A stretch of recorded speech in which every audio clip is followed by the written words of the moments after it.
Isso tudo só mostra que o Lula, de posse da informação da BIM, cometeu crime de responsabilidade por atentado contra a democracia. Lula tem o domínio do fato. Lula tem que ser empichado por conta desses atos de hoje.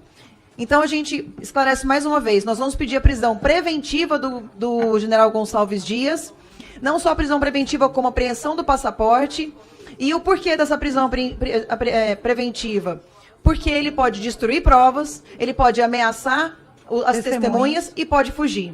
Então, esse pedido hoje está sendo assinado por vários deputados de vários partidos, MDB, o PL, o Novo talvez vá também assinar, o Podemos vai assinar, e esse ministro tem que estar na cadeia, como disse Marcel Van Hatten. Sobre as imagens, quero ouvir o ministro junto com vossas excelências, mas sobre a caracterização política, eu quero poder falar isso com muita tranquilidade sobre o significado disso tudo. Quem sempre questionou a urna eletrônica? Quem não reconheceu o resultado eleitoral? Quem organizava aqueles acampamentos? Qual era o nome que era lá elogiado? Ou seja, eu não tenho nenhuma intranquilidade em dizer que um lado era antidemocrático, desrespeitando a institucionalidade, a democracia e as urnas.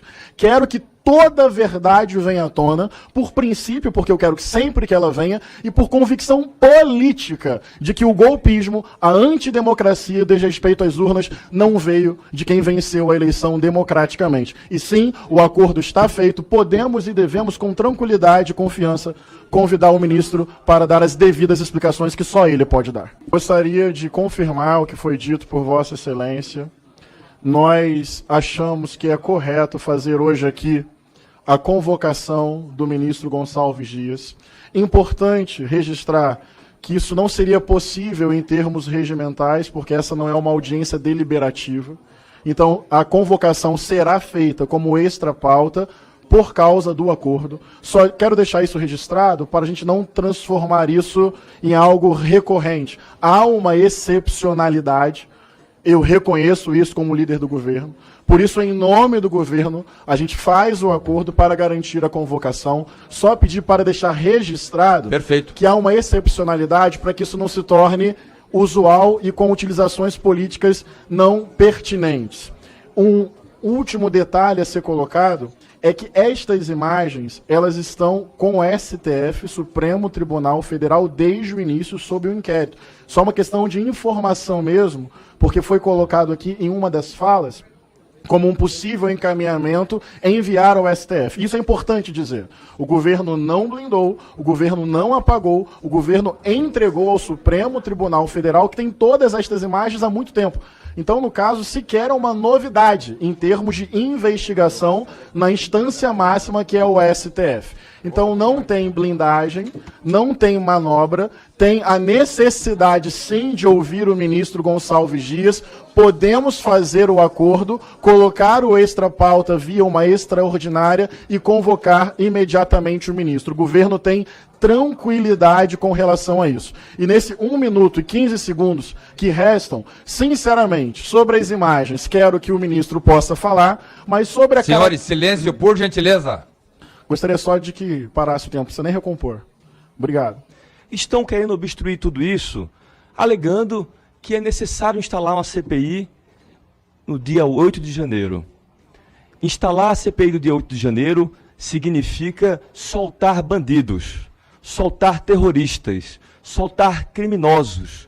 São 294 pessoas hoje encarceradas por atentar contra a democracia, por depredar o patrimônio público. E hoje a gente vê aqui parlamentares querendo instaurar uma CPI para que essas pessoas possam responder em liberdade. Essa é a verdade. Hoje, esses 294 meliantes precisam pagar pelos crimes que cometeram. E é isso que está acontecendo. Eles estão pagando pelo que eles fizeram.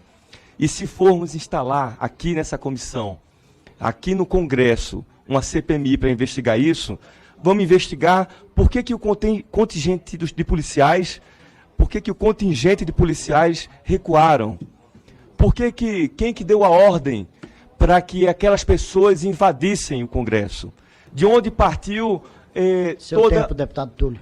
de onde partiu esse ataque orquestrado, que não foi um ataque que partiu de pessoas comuns que andavam, mas foi algo orquestrado por um cérebro que tentou dar um golpe de Estado. Então, presidente, para concluir, eu digo isso. Precisamos dar continuidade aos trabalhos dessa comissão e não ser interrompidos por aqueles que querem instalar uma CPMI que não tem necessidade nenhuma em um momento como esse no Brasil. Está aqui, nesse momento, lidando com uma situação bem peculiar. Que situação é essa? Existe uma oposição que quer obstruir a votação de matérias importantes que versam sobre FGTS, sobre combate ao trabalho escravo e análogo à escravidão, sobre a violência e assédio no mundo do trabalho, assédio contra as mulheres. Senhor presidente, pela oposição agora, do jeito Obrigado. que eu para ele. Não, deixa eu encaminhar. Nada mais havendo a tratar, depois nós vamos falar. Isso. Nada mais havendo a tratar, vou encerrar essa reunião, antes, porém, convocando reunião deliberativa extraordinária para hoje, às 15h20, no plenário 6 da Câmara dos Deputados, com pauta única, convocação do senhor ministro-chefe do GSI, general Gonçalves Dias. Ponto. Declaro encerrada a reunião. Senhores, pergunto para as lideranças. Obrigado. Deputados, deputadas, Passam de 10 minutos, só para saber se quanto tempo mais vai eu vou Orientação. já como não tem mais ninguém Para orientar, presidente. para orientar, você quer orientar pelo encaminhar, governo? presidente. Mas já foi. Para orientar? Para encaminhar, presidente. Não, calma, as pessoas se inscrevem aqui, deputada Érica. Então, assim, se inscreveu, eu dou a palavra. Pode deixar que eu conduzo aqui, deputado Duda. É a Duda, deputada que vai falar. Obrigado. Obrigado, presidente. A obstrução, ela é regimental. Mas acima da obstrução, há um interesse popular de combater a fome, de fortalecer o FGTS, de combater o trabalho análogo à escravidão, combater o assédio no mercado de trabalho. Que são temas que a gente quer discutir aqui agora. Então a gente não pode normalizar o esvaziamento de uma ferramenta regimental que é a obstrução, a fim de fortalecer a chamada não política, ou a negação da política. Por isso, nós do PDT encaminhamos contrária ao requerimento e pode ser legítima a proposição dos deputados em defender uma CPMI. Mas não é esse o espaço. O espaço da comissão é discutir as pautas de fortalecimento da classe trabalhadora. Por isso, discutam a questão da CPMI nas instâncias que lhes são regimentais.